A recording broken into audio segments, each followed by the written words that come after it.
இது ஒரு ஃபன்னான திரைப்படம். ஏன் பார்க்க வரணும்னு கேட்டிங்கன்னா, ஒரு சோசியல் மெசேஜையும் இந்த படத்தில் வரும்.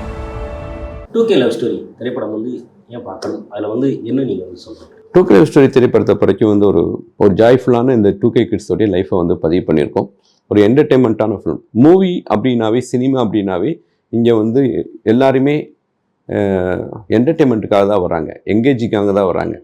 அந்த எங்கேஜிங்கிற அந்த வார்த்தை வந்து ஒரு ஃபன்னான திரைப்படமாக இருக்கட்டும், இல்லை போர் தொழில் மாதிரி ஒரு சஸ்பென்ஸ் த்ரில்லராக இருக்கட்டும், இல்லை குடும்பஸ்தன் மாதிரி ஒரு ஃபன்னான திரைப்படமாக இருக்கட்டும், எந்த திரைப்படமாக இருந்தாலும் ஒரு 2 hours to 2 hours 30 minutes எங்கேஜிங்காக இருக்கணும். அந்த எங்கேஜிங்கிற அந்த வார்த்தையை வந்து அவங்களுக்குள்ளே இருக்கக்கூடிய அந்த ஸ்ட்ரெஸ் எல்லாம் போகிறதுக்கான ஒரு மெடிடேஷன் மாதிரி தான் அது. தன்னை மறந்து 2 மணி நேரத்தில் தேட்டரில் அவங்க உட்காந்துட்டு வெளியே வரும்போது பெரிய ரிலீஃப் கிடைக்கும். அதுக்காக தான் தேட்டருக்கு எல்லோரும் வராங்க. அந்த வகையில் இது ஒரு ஃபன்னான திரைப்படம். நிறையா லாட் ஆஃப் ஃபன் இருக்குது. அதே டயத்தில் ஒரு அழகான வந்து ஒரு சோசியல் மெசேஜையும் இந்த படத்தில் வச்சுருக்கேன். அதனால் எங்கேஜிங்கான ஒரு திரைப்படம். ஏன் பார்க்க வரணும்னு கேட்டிங்கன்னா, இது ஒரு எங்கேஜிங்கான திரைப்படம். படம் பார்க்குற அந்த 2 hours 5 minutes 200% எங்கேஜிங்காக இருக்கும்.